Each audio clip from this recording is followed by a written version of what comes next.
I didn't start this war. I built a fence. That's it. But when the HOA sent their fake security boys to cut my wire and then tried to steal my land, I answered with 8,000 volts of legal Texas electricity. They thought they could drag me to court? By the end, they were the ones begging for mercy. I've lived long enough to know one simple truth. Peace never lasts forever. Not out here, not on land that remembers more than you do. My name's Clay Banner, and this stretch of sunburned Texas dirt, every rock, every cedar stump, every post hole, has carried the weight of my family since 1931. My granddad carved the first fence line with a borrowed mule and hands that shook from the Great Depression. My father kept the place alive through droughts, cattle sickness, and a tornado that took half the barn roof, but somehow left the old windmill spinning like nothing happened. And now it's my turn. 120 acres, just wide enough to breathe in, just quiet enough to hear yourself think. Most mornings start the same. I step out onto the porch before the sun clears the ridge. The air still smells cold at that hour. Cedar, dust, and whatever the coyotes left behind on their night patrol. My boots find the same worn grooves along the porch boards, and my old dog Duke trots beside me, yawning like we're already behind schedule. By 6, I'm checking the cattle, tapping each water trough to hear if the levels dropped overnight. Then it's fence inspection, line by line, the same way my father taught me, not because I expect trouble, just because trouble finds you faster if you stop looking. For most of my life, that routine was enough to keep the world at the right distance. The town knew me, the sheriff knew me, and the neighbors, well, the real neighbors, respected a man who worked his land and minded his business. But the world changed. Or maybe it just shifted a little north, right up against my gate. When the Clear Hill Acres development went up beyond my northern boundary, it rose overnight like a rash. Streets carved too straight, lawns trimmed too close, and houses stacked in perfect rows that never matched the curve of the land. They carved a road where cattle used to wander. They planted trees that had no business surviving Texas heat. And they filled those new homes with people who liked the idea of the countryside, without respecting the reality of it. At first, I didn't care. Let them water their lawns and post their neighborhood rules about mailbox colors and acceptable bird feeders.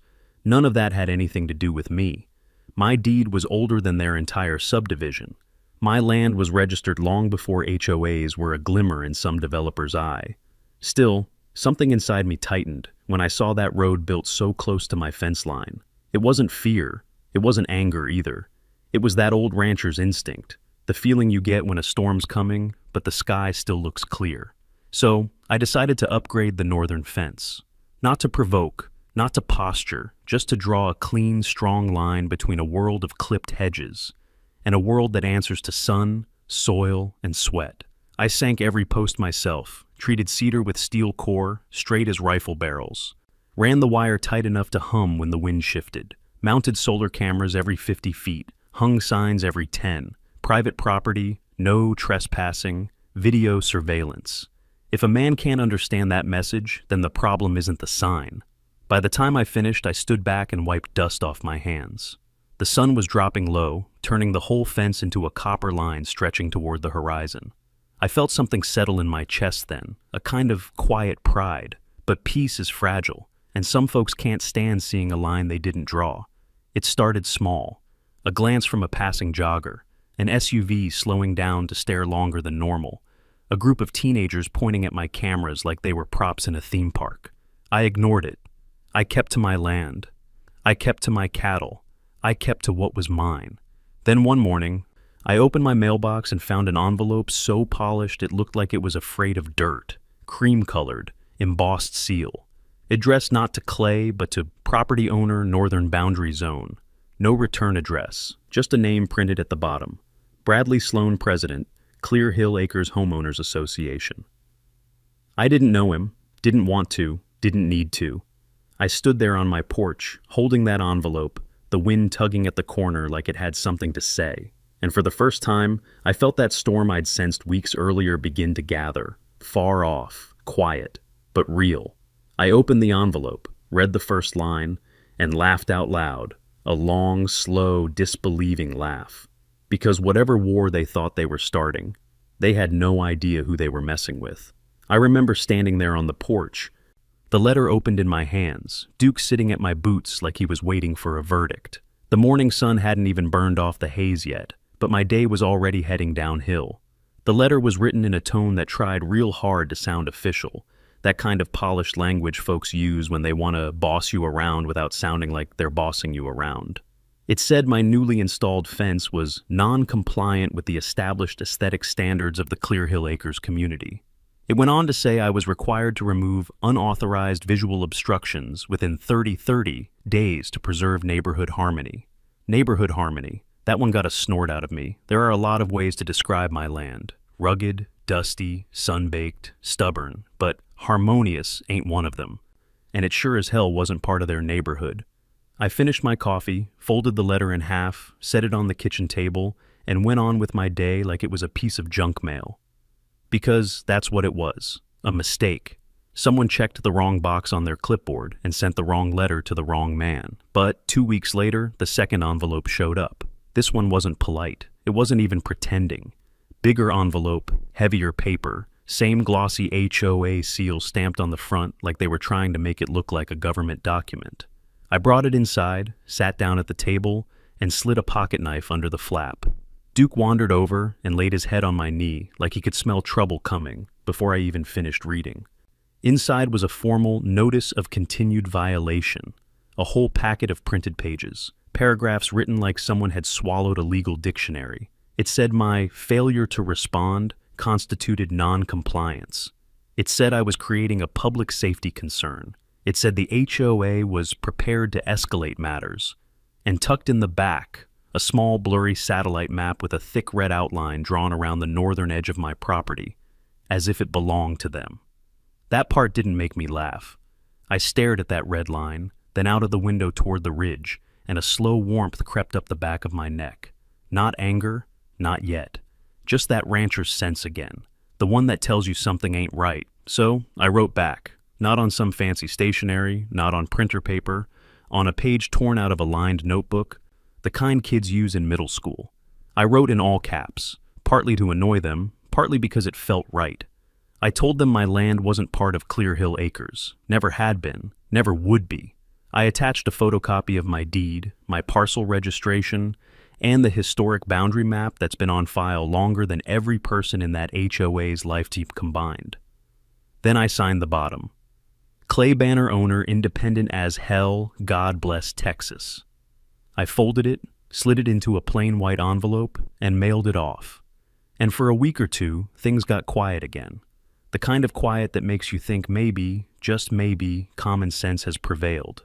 But trouble, real trouble, doesn't knock on your front door. It doesn't call ahead. It doesn't leave a voicemail. Sometimes it climbs your fence in broad daylight. Sometimes it carries bolt cutters. And sometimes it shows up wearing a polo shirt with a fake security badge stitched on the chest. But I didn't know that part yet. Because back then, sitting at my kitchen table with the second letter folded beside my plate, I thought the storm was fading. Turns out, it was just gathering strength. It was a Thursday afternoon when the first motion alert buzzed on my phone. I remember because I was knee-deep in mud, working on a stubborn water valve that had been leaking since spring. Duke barked once, just one sharp, low sound, and looked north. I pulled off my gloves, swiped the phone, and the camera feed popped up. 2 men, standing right at my fence line. HOA polos tucked into khaki pants like they were going to a job interview at a lawn care company. One was tall and skinny, the kind of man who looked like he'd blow over in a Texas windstorm. The other one, heavier set, red in the face, built like a man who had spent more time yelling than working. Both of them were holding clipboards. That alone told me everything I needed to know. There's a certain type of man who uses a clipboard like a badge, like holding one gives him power he didn't earn. The skinny one was snapping pictures through the slats. Click, click, click, like my fence was a crime scene. The bigger one traced his hand along the top rail like he owned it. Then I watched the moment everything shifted. The larger man placed one boot on the lower beam, grabbed the top of the fence, and started to climb. Didn't read the sign right in front of his face. Didn't care he was stepping onto private ranch land. Didn't even think to knock. Just climbed. Slow, deliberate, like a raccoon with a badge. I didn't shout, didn't run out there, didn't say a word. I just watched. Because one thing my grandfather taught me, and taught me hard, was this: never confront a fool before you collect your evidence. So, I saved the video, tagged the file, moved it to a locked folder with a name no one but me would ever guess. About 10 minutes later, the two men climbed back down, scribbled something on their clipboards, and walked off toward the development road without a care in the world. You'd think that would have been the end of it. But a few days later, I found the first real sign that this wasn't just an overzealous HOA doing a drive-by inspection. I was checking the fence line after a windstorm, just walking slow, making sure nothing was downed, when I noticed it, the top wire, cut clean. Not frayed, not broken by weather, cut. The clip was smooth, high, and done with a bolt cutter. You couldn't miss it. Somebody had leaned in under the no trespassing sign and snipped it like they were pruning a weed. I stood there a long moment, thumb hooked in my belt, staring at the orange-tagged post where I keep my boundary markers. My land doesn't give up signs easy, but when it does, you pay attention. I pulled up the camera feed again, scrolled back through the timeline, and there he was. Same man, same HOA polo, moving along the fence line like a possum with a purpose, glancing around, crouching, cutting. That did it. Laughing at a letter is one thing. Watching a grown man trespass onto your land with bolt cutters, that's something entirely different. So that evening, after feeding the steers, I called in my first police report. Officer Judson rolled down my driveway about 20 minutes later. His cruiser made that familiar crackling sound on gravel, the one I've heard since I was a boy. Judson's a good man, helped me round up loose cattle once, never asked for anything in return. He stepped out, stretched his back, leaned on the hood. "All right, Clay," he said, "let's see what we've got." I handed him the printouts. He whistled low, long, and slow. "This is criminal trespass," he said. "And that right there," he pointed at the bolt cutter frame, "is property damage." I nodded. "I figured you'd say that." Judson adjusted his hat, looked north toward the new houses popping up on the ridge. "These HOA folks," he muttered, "they forget where the pavement ends." He wasn't wrong. And as I stood there under the last light of the evening, looking out across land my family had held since 1931, I felt something quiet settle in my chest. Not rage, not fear, resolve. Because now I knew something I hadn't known before. This wasn't a misunderstanding. This was a test. And they were about to learn they'd picked the wrong fence to mess with. The kind where the air hangs still, the cicadas go silent, and the moon looks like someone shaved a sliver off the edge. I had just finished locking up the barn when the first motion alert buzzed on my phone. 12:47 a.m. Duke's ears perked before I even pulled the screen up. Camera 6, north fence, infrared mode. A lone figure moved along the boundary, slow, crouched, careful, hood up, backpack slung tight, every step deliberate like he'd walked this fence before, and in his hand, even through grainy night vision, I knew that shape. Bolt cutters. I froze the feed, zoomed in, my jaw clenched. Same build, same shoes, same walk, same HOA patrol guy from the daylight trespass. Except tonight, he thought he was clever. Hoodie instead of polo, scarf instead of badge. But fools don't get smarter at midnight. They just get bolder. I unpaused, watched him reach up, line up the cutters, and squeeze. Snap. Clean cut. But the thing he didn't know, the thing I had been waiting for, was that I'd replaced that very section 2 days earlier with a dummy wire hooked to a tiny die pack. Not harmful, not dangerous, just messy. And right as he leaned through the gap, pop! A sharp little burst of pressure. The camera caught the cloud perfectly. A bright, ridiculous explosion of neon orange dye splattering across his sweatshirt, face, and backpack like a paint factory sneezed on him. He stumbled backward, waving his arms, slipping in the dirt, cussing loud enough for the microphone to pick up half the words and imply the other half. Then he ran. Fast, like a man who suddenly realized he was about to have a real bad morning. I saved the clip, filed it, printed frames. I even kept the audio where he screamed, "Aw hell, he tricked us!" That one, I planned to use. I was still sorting the files when headlights swept across my porch. A familiar truck engine rumbled to a stop. Not Judson. Sheriff Hayes, a big man with gentle eyes and boots older than half the county. He stepped out slow, hat under his arm. "Clay," he said, voice low, "we got a report of a suspicious figure running through Clear Hill Acres. Orange as a jack-o'-lantern. Figured I'd check on you first. I just handed him the tablet. He watched the clip without saying a word, didn't blink, didn't hurry. When the die pack popped and the guy fell backward, Hayes let out a long exhale through his nose, the way a man does when something is equal parts stupid and predictable. Well, he finally said, that there is criminal trespass, no question about it. Maybe attempted vandalism too. I nodded. Thought you'd say that. He walked to the fence, shined his flashlight on the warning signs I'd posted every 10 feet. Electric? He asked. Not yet, I said. Legal when I do, though. Agricultural use, certified, Section 117. Hayes smiled, not a friendly smile, a knowing one. I'll note that in my report, he said. Make it clear you're within your rights. These HOA fellas, they forget country land don't work the way their little rule books say it does. He tipped his hat, looking north toward the development. Clay, this won't be the last time they try something. They didn't get what they wanted tonight. I folded my arms. And what do you think they wanted? Hayes gave me a long, steady look. Not your fence, he said. Your land. He climbed back in his truck, rolled down the window before pulling off. You call me if they come back. And Clay, be ready. When his taillights disappeared down the road, the night felt different, like the line had been crossed, not by me, but by them. And from that moment on, this wasn't a dispute, it was a fight. The morning after the die pack incident, the sky was still gray when Duke started barking. Not his usual stranger on the road bark, not coyotes either. This was the sharp, short warning bark he only used when something felt off. I stepped onto the porch with my coffee, and that's when I saw it. A black SUV rolling slow down my driveway. Not the sheriff, not a neighbor. Too clean, too polished, too out of place on gravel. The SUV stopped, and out stepped a man who looked like he ironed his posture every morning. Pressed slacks, leather shoes, hair combed with mathematical precision. He carried a leather folio, the kind city men use when they want to pretend they're important. He looked around my ranch like he was measuring it for a sale. Then he forced a smile. Mr. Banner, he said, extending a hand I didn't take. Bradley Sloan, president of Clear Hill Acres Homeowners Association. So the man finally had a face. He wasn't tall, he wasn't strong, but he radiated that certain type of confidence, the kind built on paperwork and signatures, not soil and sweat. What can I do for you? I asked. He took off his sunglasses, and that smile got thinner. Well, let's just say last night caused a bit of concern. I raised an eyebrow. You mean the trespass?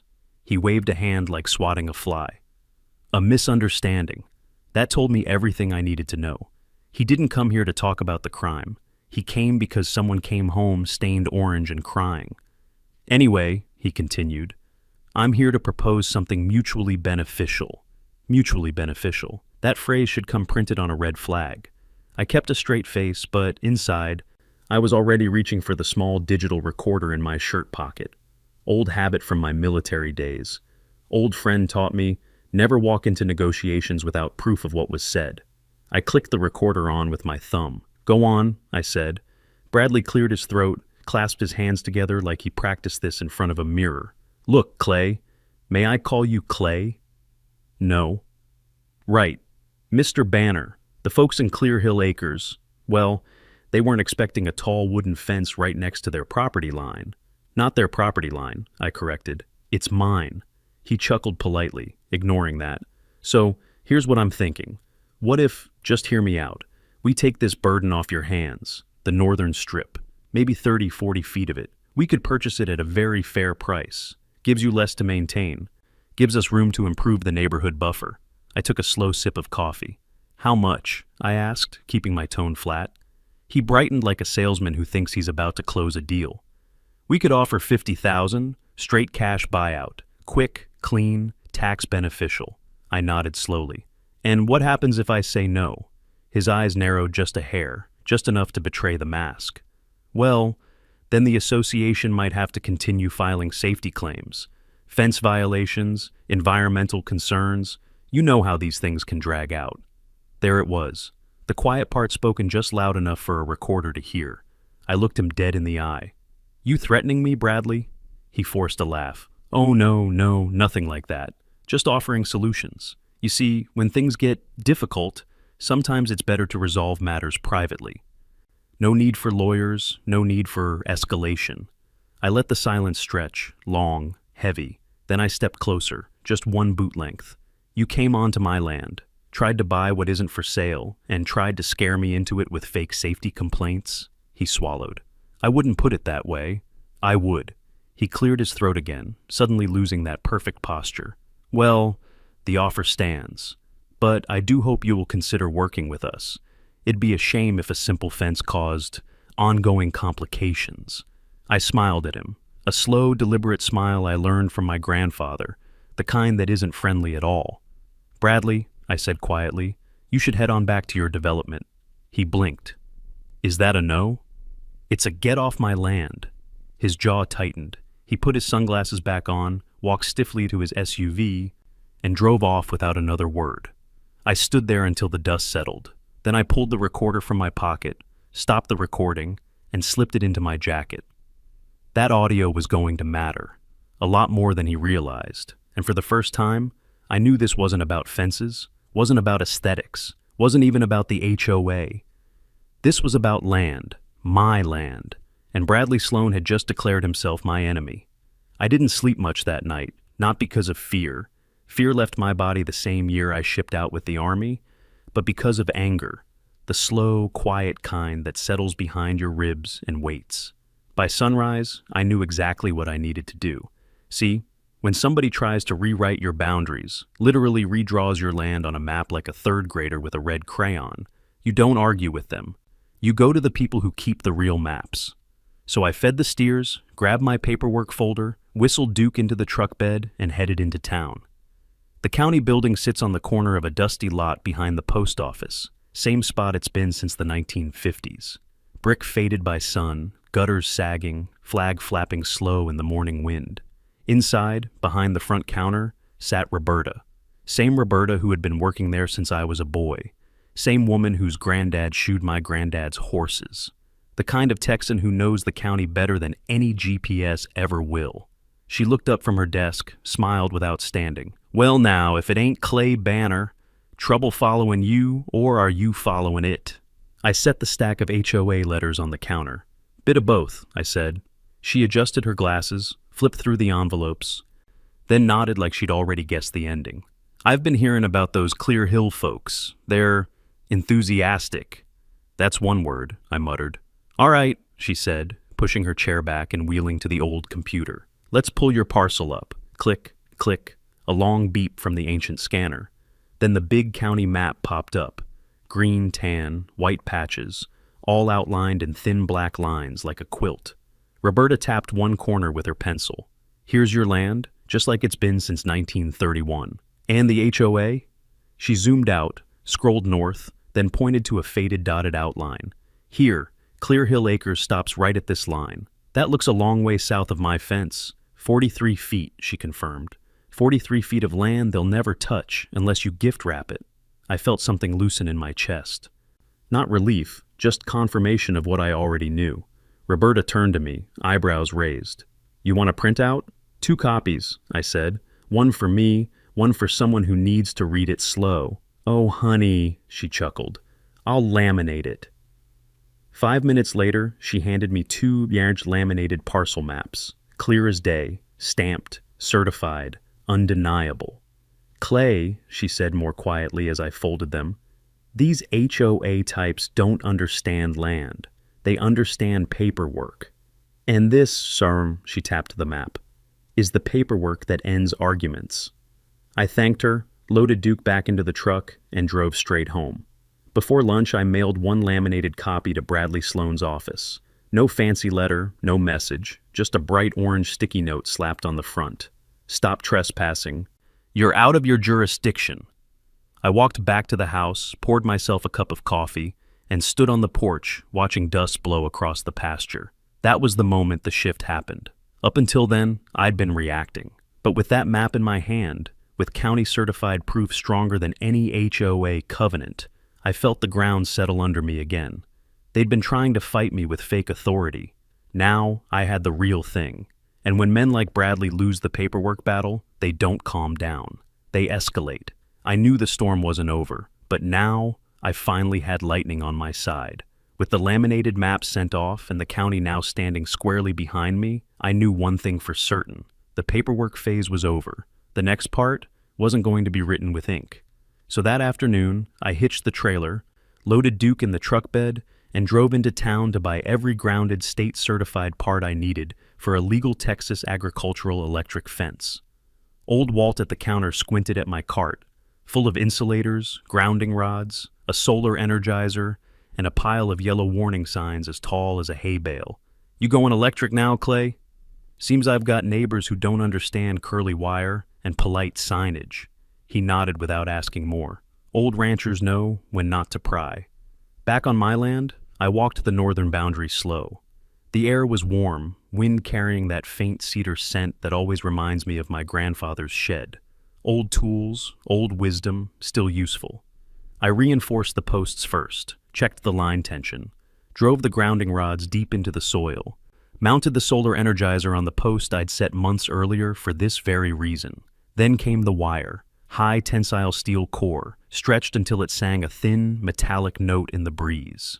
A sound only ranchers hear, a sound that says, "This fence means business." I tested the voltage. Perfect. Enough to send a loud, memorable message. Not enough to hurt anyone who wasn't trying hard to be stupid.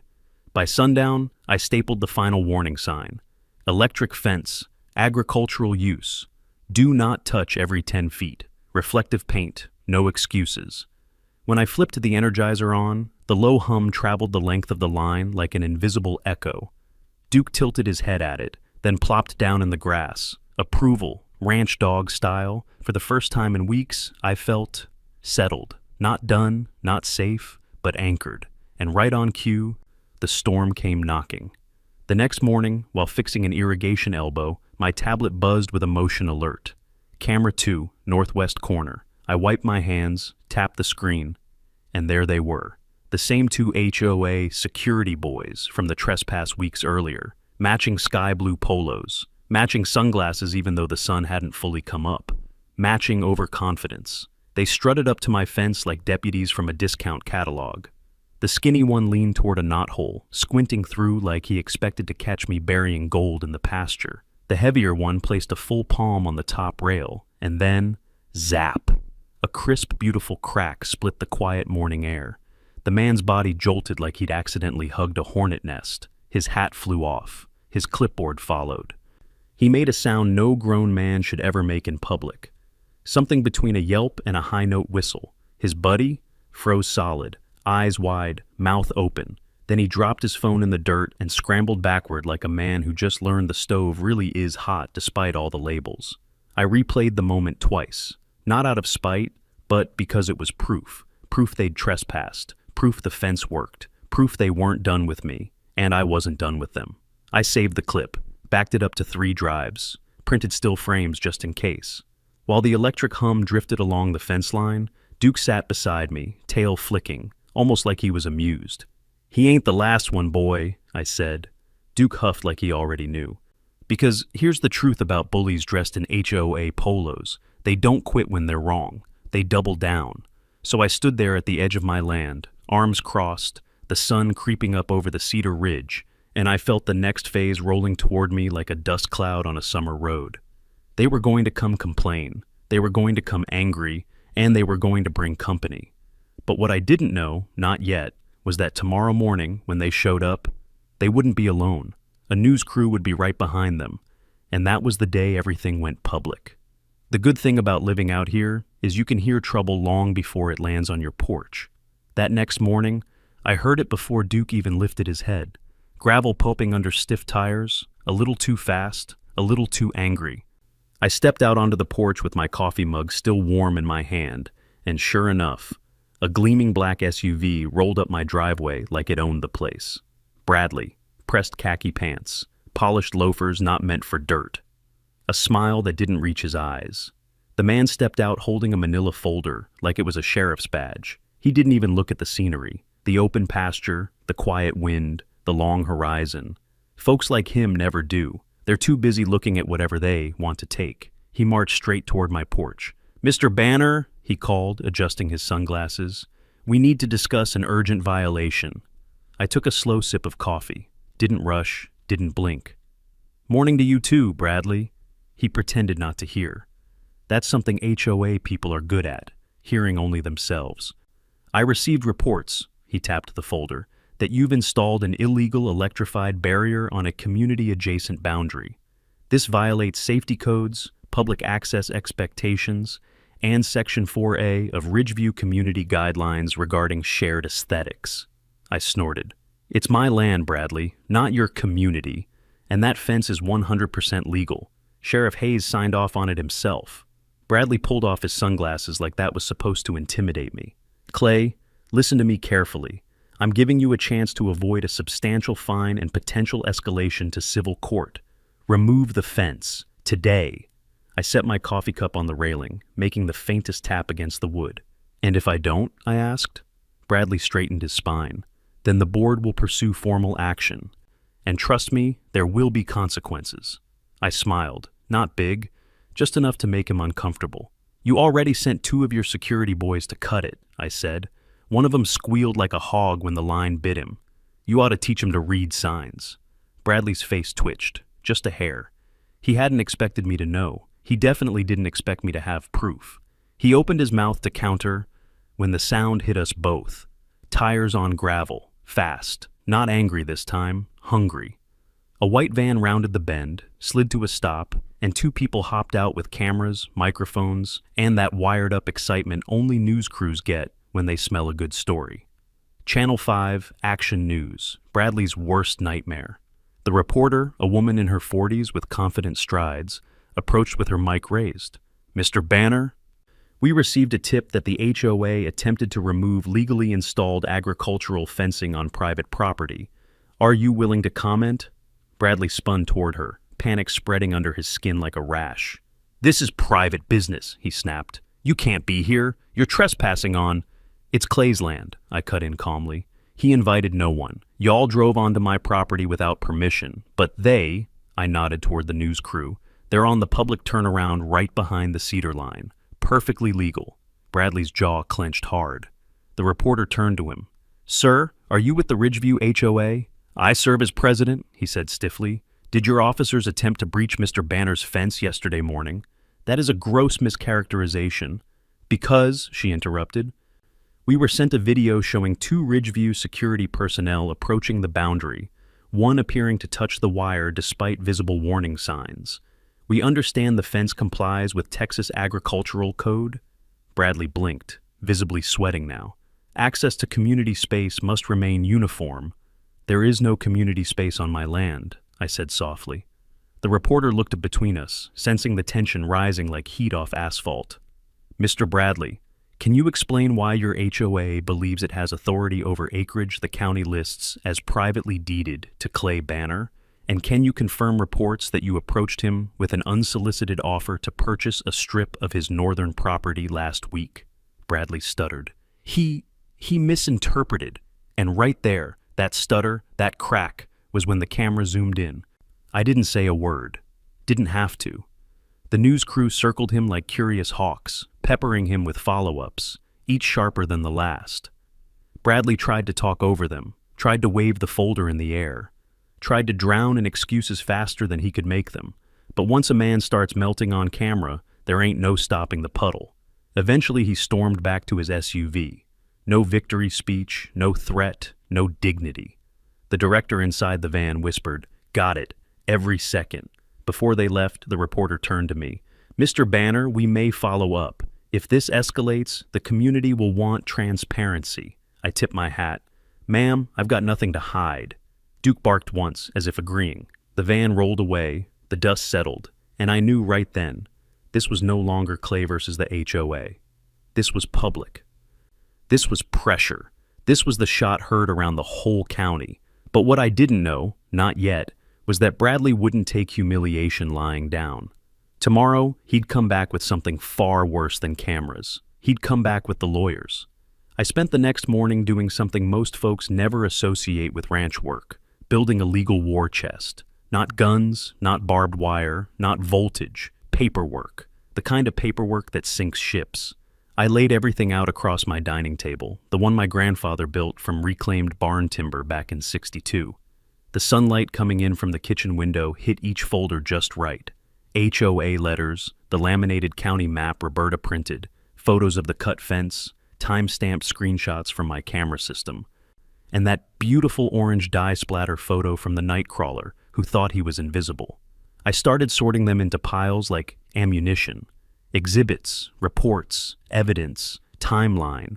Every piece had weight to it. Every piece told a story the HOA wasn't prepared to hear. But the last folder, that one was the kill shot. Inside were two things: the audio clip of Bradley trying to make it all go away, the developer's access road sketch I'd pried loose from a friendly surveyor who didn't like being lied to by suits. That sketch showed exactly why Bradley wanted my fence gone. Not aesthetics, not community harmony. They wanted a road through my land to reach a bigger development deal. It was greed, plain and simple. I stared at that folder for a long moment, the way a man looks at a loaded round before sliding it into the chamber. This wasn't self-defense anymore. This was counterattack. I picked up the phone and dialed Daniel Torres. He answered on the second ring, voice rough like gravel under a boot. "Well, damn," he said. "I'm elbow deep in my Mustang carburetor, and suddenly you call. That usually means somebody's about to get sued into the Stone Age." "HOA lawyer came by," I said. Dropped a threat package thicker than a church hymnal. Daniel let out a dry laugh. "Let me guess. Kellerman, slick hair, smells like he bathes in filtered city water." "That's him. Typical. Bradley loves hiring guys who never sweat." He paused. "All right, hermano. What's the real issue?" "He's trying to resurrect some future access corridor claim. Says my fence is blocking community expansion." Daniel barked a laugh loud enough to rattle my eardrum. "Oh, hell no. They're still using that antique scam? Clay, I beat that argument in '09, '14, and just last year. These HOA types recycle bad ideas like yard sale blenders." "You free Monday?" I asked. "For you? I'll cancel breakfast and garage time. My wife will curse me in 2 languages, but she'll survive." "You're gonna need a big briefcase," I said. "I'm bringing 2. And Clay, listen." His voice shifted, lower, calm, deadly calm, the tone he used overseas when he warned me a sandstorm or mortar round was coming. "You've got the truth, the dirt, and the law on your side. They've got ego and PowerPoint. Bullies don't scare me, especially HOA bullies." Something settled inside my chest, not comfort, resolve. "See you Monday," I said. "You better. And Clay?" "Yeah? I'm bringing my lucky boots, the ones I wear when I know somebody's about to lose." I hung up and looked back at the table. The map, the photos, the folders stacked like defensive walls. Outside, the wind rolled across the pasture, brushing the cedar posts of my fence line. The same fence line that had become a symbol in town. The line where a rancher finally told an HOA they'd pushed too far. Monday was coming, and with Daniel Torres walking into that courthouse beside me, I knew one thing for certain. They weren't ready for the fight they picked. Daniel Torres showed up just after sunrise, rolling into my driveway in his dusty Silverado, the same truck he'd driven since we left the service. I heard the engine before I saw him, that familiar low growl of a V8 that sounded like a tired bull waking up. He stepped out, boots hitting gravel with the weight of a man ready for battle. His hair was a little longer than it used to be, but those eyes, still sharp as a fence staple. "Morning, hermano," he said, holding up a thermos. "Brought coffee strong enough to burn paint off a tractor." "You'll need it," I said. "I've got the battlefield set inside." We walked into the house, straight to the dining table covered edge to edge with folders, printed maps, camera stills, screenshots, and the laminated county map Roberta had proudly declared indisputable. Daniel stopped halfway to the table and just whistled. "Well, I'll be damned," he said. "Clay, this isn't evidence. This is artillery." He started flipping through the piles, careful, methodical, the way he used to check radio frequencies before patrols overseas. HOA letters, pictures, timestamps, fence damage, trespass footage. He tapped one folder with his finger. "You even printed the orange dye shot. Nice. Judges love visual drama." Then he froze. His eyes landed on the folder I'd set aside, the one with the audio and the access road sketch. "What's this?" he asked. "Open it," I said. He did, and he stopped breathing for half a second. "Where the hell did you get this?" he whispered. "Surveyor friend. Didn't like being lied to by HOA board members." Daniel leaned back in his chair, jaw set, like he'd just found a loaded ace at the bottom of the deck. "This isn't a fence dispute." He tapped the sketch hard. "They want a road, a feeder lane. Probably leads to a bigger subdivision or a golf resort contract." "Exactly. And they tried to cut your wire and intimidate you into selling the land quietly. Classic maneuver." He shook his head. "But that audio, Clay, that's the nail in their coffin." He looked at me, eyes full of something between respect and disbelief. "You realize what you've built here?" "A fence?" I asked. "No," he said. "A case. A real one. Hell, Clay. Half the attorneys I know don't prep this thoroughly. If you weren't a rancher, you'd make one hell of an investigator." I shrugged. "Land teaches you to pay attention." He grinned. "And the military taught you to document everything." We spent the next 2 hours doing something that felt half like legal strategy, half like planning a battlefield assault. Daniel sorted the evidence piles into 3 stacks: defense, offense, fatal blows. "That audio, fatal blow," he said. "This sketch?" He held it up like a sheriff holding a stolen wallet. "Also fatal blow." "And the video of their guy cutting my wire? That goes into offense, strong offense." He took out his laptop, an old beat-up thing covered in stickers from past cases and a faded Marine Corps decal. "All right," he said, cracking his knuckles. "Let's draft your counterclaim." He started typing, muttering under his breath as he wrote, "Trespass, willful property destruction, attempted coercion, false legal threat, misuse of HOA authority." Then he paused. "You know," he said, "we're not just asking the court to dismiss their complaint. No. We're going after damages." "How much?" He looked up at me with that grin I remembered from a dozen dust storms and too many bar fights. "I'm thinking 6 figures." I raised an eyebrow. 6 figures? For a fence fight? For what they did? For what they tried to do? He leaned forward. "Clay, they cut your fence. They threatened you. They lied. They tried to buy you out under pressure. And they misrepresented land boundaries." He tapped the sketch. "This is premeditated expansion fraud. I've taken people to court for less and walked out with damn near 200,000. I leaned back in my chair, feeling the old boards creak beneath me. "So, what number are we aiming for?" Daniel typed one last line, then turned the laptop toward me. 135,000. Seem fair?" he asked. I stared at the number. It wasn't about the money. It was about the principle. It was about the dirt my grandfather left me. The dirt I'd bled on, sweated on, and refused to surrender. "Yeah," I said. "It's fair."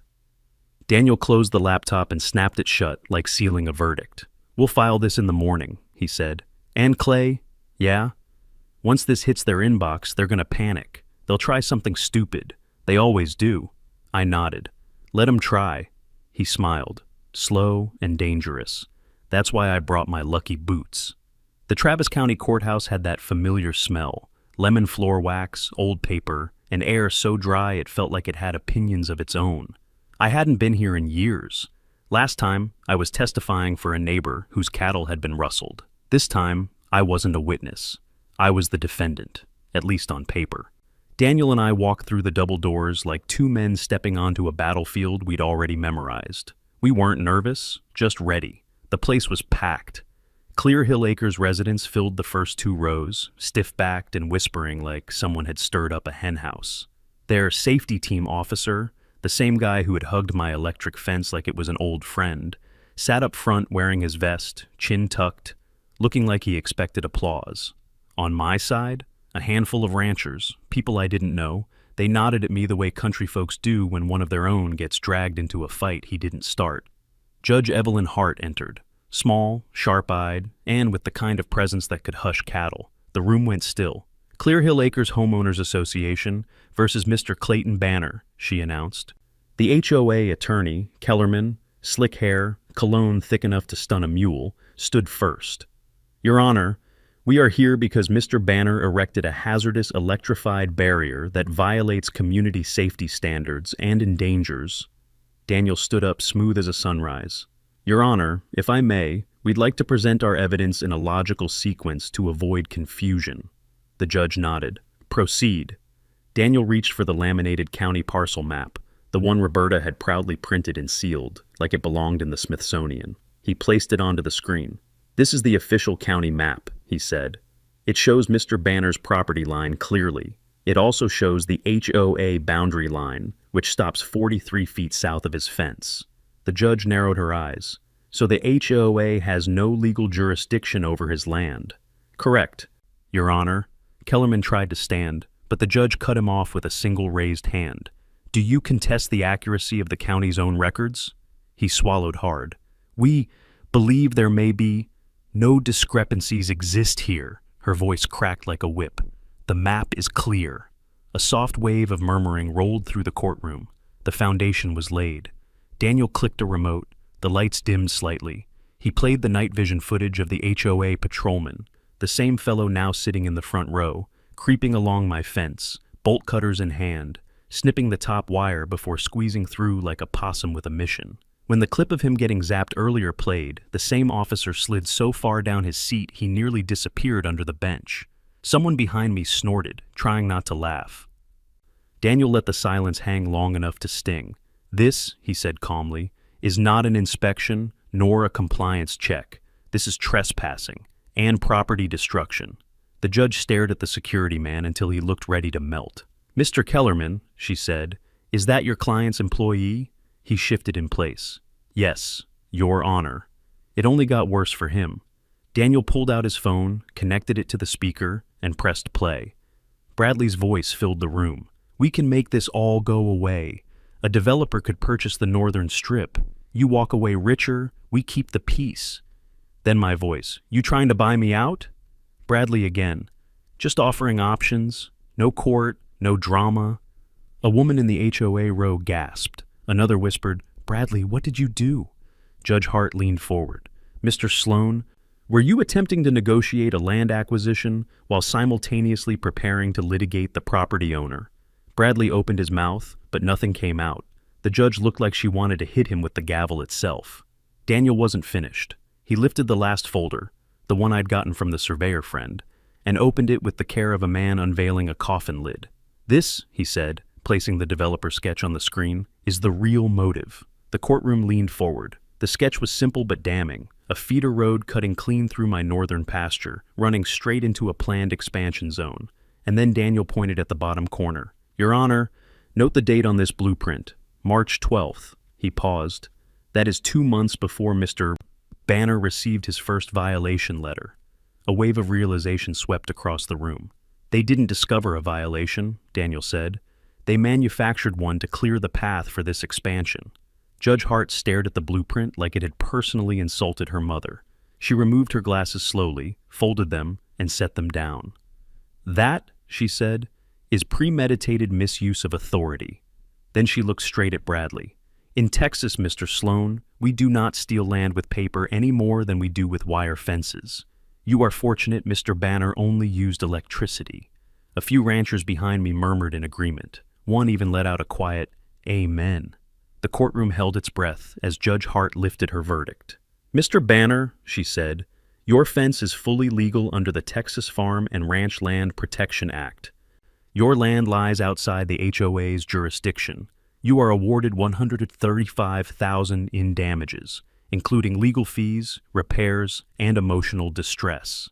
Bradley closed his eyes like someone had hit him with a shovel. As for the Clear Hill Acres HOA, the judge continued, you are hereby ordered to issue a formal public apology and are permanently barred from any further regulatory attempts on Mr. Banner's property. She paused, letting her next words cut deep. And Mr. Sloan, your conduct will be referred to the district attorney for review. A hush fell over the entire courtroom. Daniel leaned over to me, voice just above a whisper. Told you the boots work. I almost smiled. Almost. The courthouse dust had barely settled by the time Daniel and I stepped back outside. The sky was wide and high, that bold Texas blue that makes a man feel like the world's bigger than his problems. A breeze kicked up, warm and steady, carrying the faint smell of cedar and distant hay. Daniel clapped a hand on my shoulder. You did good, hermano. You too, I said. He grinned. Didn't I tell you the boots work? I shook my head, but I couldn't keep the smile from tugging at my mouth. We said our goodbyes. Daniel climbed into his Silverado and rumbled down the street. He didn't look back. He didn't need to. Some men leave like they know their work's done right. I headed home, the road unwinding under my tires just the way it always had, like a living memory. But the ranch felt different when I pulled into the driveway. Not bigger, not grander, just steadier. Like it had planted its boots into the dirt and said, "This land stands." When I stepped onto the porch, my old dog Duke lifted his head, tail thumping once like he was too dignified to show he'd missed me. I scratched his ears and dropped into my rocking chair. Sun was already sliding toward the horizon, painting everything in that honey-orange glow only Texas seems to understand. For the first time in months, I breathed easy. The fallout came fast. By the next morning, my email inbox looked like a busted seed bag, messages spilling everywhere. Some were congratulations, some were folks thanking me, some were pure outrage at the HOA, written in caps lock like someone's uncle pounding the keyboard. But the ones that mattered came from people I'd never met. A rancher in Llano County wrote, "Clay, they're trying the same stunt here. Your case gives us hope." A woman outside Waco said, "Thank you for standing up. My parents lost land to a developer in '98. Wish they had someone like you back then." And one message, one simple message, came from a young rancher in a nearby county, Harold Kim. "Mr. Banner, I think I need help."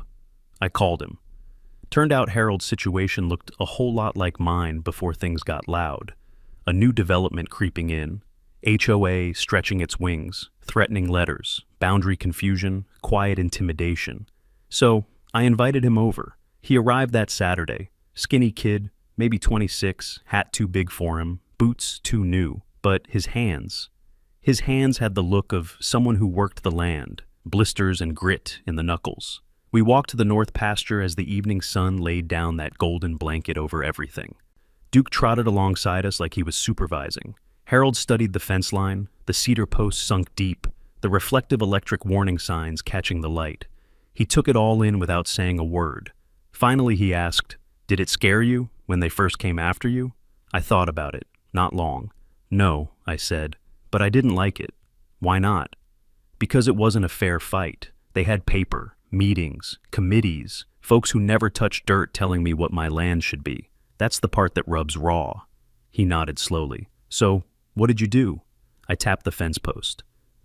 I built a line they couldn't cross, morally or legally. I didn't start a war, son, but I didn't let one roll over me either." He swallowed hard. "I want to do what you did." "You will," I said, "but you won't do it alone." That night, Harold stayed for dinner. Cornbread, smoked brisket, pinto beans, the usual. He talked about his dad, who passed the ranch to him. How the place wasn't big, but it was theirs. How he didn't want to lose it to folks who saw it as a future amenity buffer. After he left, I sat on the porch again, staring out across the pasture lit silver by moonlight. That's when the idea took shape. Not loud, not sudden, just steady, like fence wire being stretched tight. A network, a handful of landowners, sharing maps, evidence, advice, support. Not to fight HOAs, but to stop the ones that got ideas above their station. Daniel loved it. He drafted up templates, cease and desist letters, boundary affirmations, trespass notifications, all cleaned and legal. Pro bono, he said, for the cause. Denise from Channel 5 loved it too. She did a whole segment titled, "The Fence Line Network, When Neighbors Stand Up for Their Land." Never expected a local reporter to make me sound like some kind of folk hero, but she did. Within a month, we had 4 more ranchers join. An older couple fighting a buffer beautification order, a goat farmer who caught HOA volunteers trimming his property without permission, and a Vietnam vet fed up with drones snooping over his barn.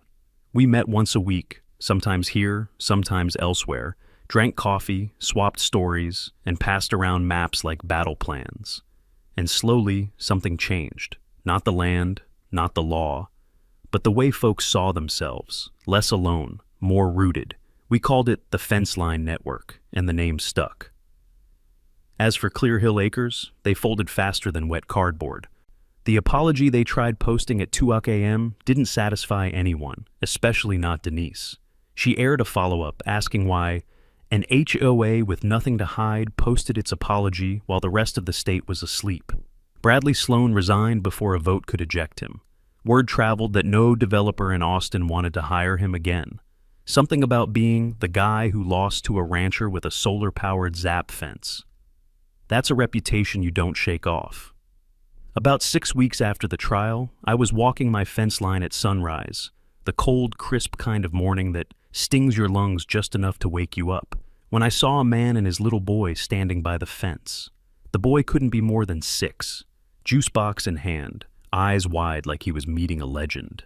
"Daddy," he whispered. "Is this the electric cowboy fence?" His dad laughed, embarrassed. "Yes, son. This is the one." I walked over, tipped my hat.